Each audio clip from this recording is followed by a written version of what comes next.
안녕하십니까. 다도건축사 사무소의 최한철 건축사입니다. 이번 시간에는 안전관리계획서 수립 대상에 대해서 한번 알아보려고 하는데요. 안전관리계획서라고 하면 이제 공사 현장에서 인적, 기계적, 작업 방식, 관리적 요인과 같은 근본적인 요인들로 인해서 공사 시 이제 상해나 손해 등 피해를 방지하고자 미리 현장 사고를 대비하기 위해서 이제 준비하는 계획서인데요. 이 안전관리 계획서의 이제 제출 대상 및 인허가 절차에 대해서 오늘 한번 알아보려고 합니다. 자, 이제 법령 정보를 한번 알아볼 텐데요. 우선은 건설기술진흥법 시행령을 보시면 제98조 안전관리계획서 수립이라고 되어 있습니다.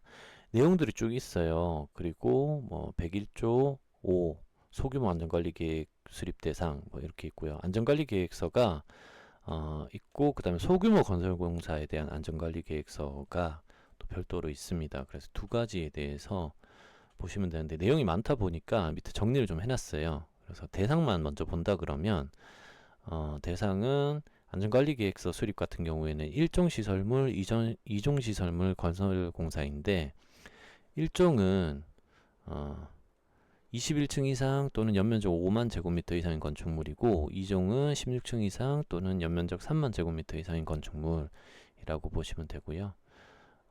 그 다음에 지하 10m 이상 굴착하는 건설공사, 그 다음에 폭발물 사용으로 주변의 영향이 예상되는 공사, 그리고 10층 이상 16층 미만인 건축물의 건설공사, 10층 이상인 건축물의 리모델링, 그리고 뭐 수직 증축형 리모델링, 그 다음에 뭐 그 제3조 등록된 건설기계가 사용되는 건설공사, 건설기계관리법, 그리고 뭐 가설 구조물을 사용하는 건설공사, 그 기타 공사가 있습니다. 그리고 소규모 같은 경우에는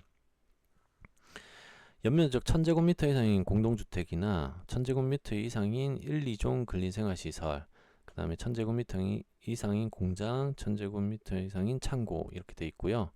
이 내용들이 이제 2층 이상 10층 미만인 건축물인 경우에는 해당이 된다라고 보시면 됩니다. 자, 요게 이제 좀 중요하죠. 안전관리계획서 수립 대상이 좀 중요하고, 서울시 같은 경우에는 확대 수립 대상이 있어요. 지자체마다 조금 다를 수가 있는데, 이건 기본적으로 보셔야 되는 내용인데, 이건 이 외에 서울시 같은 경우에는 지하 5m 이상 굴착 공사를 하면 수립을 해야 되고, 그 다음에 건설산업기본법 41조상 사업자가 시공하는 연면적 200제곱미터를 초과하는 건축공사인 경우에도 이제 안전관리계획서 수립 대상이 되는 겁니다. 예.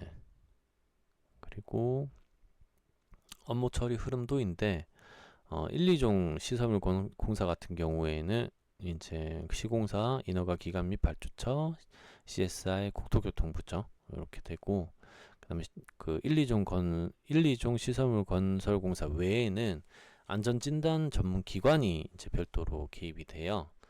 그래서 요런 흐름도를 보시면 되고요. 건설 안전 점검 기관은 전국에 이제 3, 40개 정도 있다라고 알고 있는데, 시공사에서 안전관리 계획서를 작성 후에 점검 기간이 확정되면 인허가 기간을 거치지 않고 이제 건설 안전 점검 기관과 별도로 협의를 하시는 것이 완료 시기를 좀 앞당길 수 있는 방법이다라고 보시면 돼요. 그리고 안전관리계획서 검토 과정과 점검기간 지정이라고 해서 흐름도가 나와 있는데, 요거는 참고해서 한번 보시면 될 것 같고요. 요거는 이제 시공사에서 안전관리계획서 수립을 하기 때문에 별도로 건축주분들은 크게 신경 쓰실 건 없어요. 쓰실 내용은 없는데, 시공사에서 이제 진행을 하게 되는 내용입니다. 그래도 이제 안전관리계획서 수립을 하거나 이제 이게 허가를 받는 게 시간이 꽤 걸리는 작업이다 보니까, 건축 허가를 득하시고 난 다음에 바로 진행을 하시는 거를 좀 추천을 드리고요. 이게 이제 착공 전에 제출을 해야 되다 보니까 그 시간을, 착공까지 시간을 줄이시려면은 최대한 안전관리계획서 수립을 빨리 진행을 하셔야 된다라는 말씀을 좀 드리면 될 것 같네요. 자, 오늘 좀 간단하게 안전관리계획서 수립 대상에 대해서 한번 알아봤고요. 다음 시간에도 또 다른 정보를 제공할 수 있도록 해보겠습니다. 네, 감사합니다.